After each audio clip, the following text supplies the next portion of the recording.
Recent news about the Booster Gold movie says he might be breaking apart from the rest of the DCEU with his upcoming solo flick. Say what? Find out on today's Nerdist News. Earlier this year, we learned that screenwriter Zach Stentz was working on a film about athlete/thief/time traveler/goofy DC superhero Booster Gold. And better yet, Greg Berlanti, the producer behind Flash and Supergirl, was helping out with eyes on directing the flick. The movie sounded like an awesome beacon of levity and fun in the midst of an ever grimdark DC cinematic universe, and we were psyched! But a new interview with Berlanti makes it sound like Booster Gold won't be a part of the DC Extended Universe at all. Old Greg told Vulture, as of right now, we have no connective tissue to those worlds. It'd be a separate thing. A separate thing. Whoa, whoa, whoa, whoa, whoa. What is the deal, guys?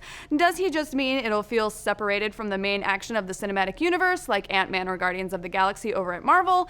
Is Booster Gold literally gonna live in a parallel dimension that never touches the DCEU a la the DCCW TV shows? Is the DCEU crumbling before our very eyes? What is happening? Oh, Ha! Well, one reason Booster Gold might stand alone could be that Berlanti was originally developing this project as yet another DC television show. 4 years ago, the fame-chasing and occasionally bad guy-chasing Golden Boy was the star of his own sci-fi pilot following a very successful appearance on the final season of Smallville. And with a background that convoluted, we could see how DC wouldn't want to mess with whatever remnants from that project are still working in a rushed attempt to mash it into the larger big-screen DCU. Another reason could be the massive difference between Berlanti's brand and the current vibe of the DC movies. Compared to the heavy tone of BVS and Suicide Squad, the Boosty of the comics is a beaming ray of light, a befuddled goofball who's got way more in common with Paul Rudd's Ant-Man than Ben Affleck's extremely Dark Knight. That said, Wonder Woman, Justice League, and the upcoming Flash movie all look to be steering their way towards a brighter future for the DCEU, so one would assume there's still plenty of time to set the stage for Booster.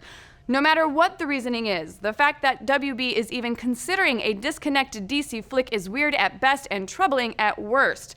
There's not a lot of reason to draw a line in the sand when Booster Gold could easily have his own adventure the Justice League is never involved in or even aware of. I mean, just look at what Marvel did with Guardians of the Galaxy, and while it's possible that this could just be part of DC further building out a multiverse that could contain the DCEU, DC TV, and Pocket universes with fringe characters like Booster, Lobo, Shazam, and Blue Beetle, it still makes us wonder just how focused their vision is. Either way, the fact that we could see a Booster Gold movie of any kind in our lifetimes is something to be psyched about. Despite being a little bit more C-list than his heavy-hitter brethren, Booster is one of the most unique and exciting heroes out there, and in a world where we're getting half a dozen or more comic book movies a year, he could be just the refresher we need. But what do you guys think? Do you trust Berlanti and Stentz to tackle the fame-hungry, futuristic hero? Do you think we'll see him team up with his comic foil Blue Beetle? Are you on board with WB producing non-cinematic universe DC movies? Let's discuss. Make sure you head on over to twitch.tv/Nerdist at 3 p.m. today, where we'll discuss this and other nerdy news we loved. Join us in chat as we talk about it all live. Kyle's new Because Science is all about that Dragon Ball Z gravity training chamber. Only watch it if you want to go over 9,000. Don't forget to like this video and subscribe to keep getting all your Nerdist news.